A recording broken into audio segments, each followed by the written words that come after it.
শেয়াল পণ্ডিত এখন বনের সবার প্রিয় প্রাণী, কারণ বনের অনেক প্রাণীর বাচ্চা তার কাছে লেখাপড়া করে।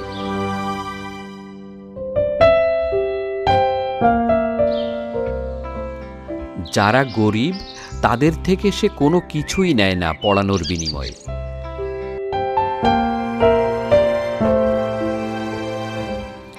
তবে কেউ কেউ নিজ থেকে খুশি হয়ে কিছু দিলে না করে না। এমনই একদিন এক ময়ূর ছাত্রের বাবা ওকে একটা আয়না দিয়ে বলল, আমি গরিব মানুষ মাস্টার মশাই, এই আয়নাটা রাখুন। এটা যেন তেন আয়না না, এটার দিকে রেগে থাকা অবস্থায় কেউ তাকিয়ে থাকলে সেই আয়নার মধ্যে আটকে পড়ে যায়।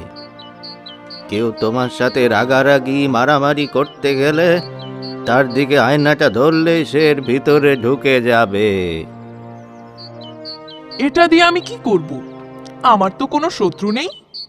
যাই হোক, খুশি হয়ে দিলেন তাই রেখে দিচ্ছি। বলা তো যায় না কখন কাজে লাগে।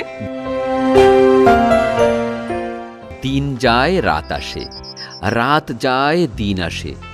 শিয়াল পণ্ডিতের বয়স বাড়ছে। বয়স বেড়ে সে এখন প্রায় বুড়ো। সাথে আছে তার বুড়ো বউ। একদিন শিয়াল পণ্ডিত বউকে বলে, বউ, বিরিয়ানি খাবো, আজকে বিরিয়ানি বানাও। বললেই তার হয় না? বিরিয়ানি রান্না করতে কি কি লাগবে জানা আছে?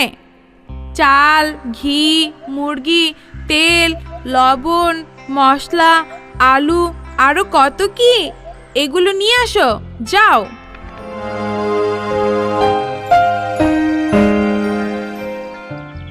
বউয়ের কথা শুনে শিয়াল পণ্ডিত গেল বিরিয়ানির সরঞ্জাম কিনতে। এই যে ভাই, এগুলো দেন তো জলদি। আস্তে আস্তে বলুন, এখানে ওকালাকা আর শাকালাকা ভূত আছে। ওরা বিরিয়ানি পেলে আপনার পিছু ছাড়বে না। এসব উদ্ভট কথা আমি বিশ্বাস করি না। ভূত বলে কিছু নেই। আহা, আস্তে বলুন, ওরা শুনতে পেলে আর রক্ষা নেই। বটে, আমার বয়েই গেছে। এসব উকালাকা শাকালাকা সব বানোয়াট কথা। এই কথা বলে শিয়াল পণ্ডিত বিরিয়ানি রান্নার সব কিছু নিয়ে এসে বউয়ের হাতে দেয়। এই কি, তোমার মুখটা এমন সবুজ সবুজ লাগছে কেন? ও কিছু না, তুমি বিরিয়ানি রান্না করো। শিয়াল পণ্ডিত এবার আয়নায় নিজের দিকে তাকিয়ে দেখে আসলেই ওকে দেখতে সবুজ লাগছে। আয়নার ভেতর দিয়ে ও তাকিয়ে দেখে ওর প্রতিবিম্বের পেছনে আরো দুইটি মুখ। এগুলো ভূতের মুখ। বুদ্ধিমান শিয়াল পণ্ডিত সব বুঝে না বোঝার ভান করে রইল আর ভাবতে থাকলো কি করা যায়। এই সময় একটা কথা মনে পড়ে গেল শিয়াল পণ্ডিতের। শোনো, ভূতকে ভয় পাবে না একদম। ভূতের সামনে পড়ে গেলে জোরে জোরে বলবে, তোমার মুখে মাছের লেজ, তোমার মুখে মাছের লেজ। দেখবে ভূত রেগে যাবে, আর ভূতেরা রেগে গেলে ওদের বুদ্ধি কাজ করে না। তখন বুদ্ধি করে ওদের হাত থেকে বাঁচার উপায় পেয়ে যাবে।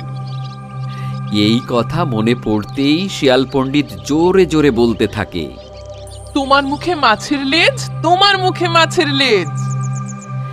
এমন কথা শুনে শিয়াল পণ্ডিতের বউ কিছু না বুঝে অবাক হয়ে তাকিয়ে থাকে আর দেখে কিভাবে যেন কোথা থেকে দুটো ভূত এসে দেখা দিয়েছে সামনে।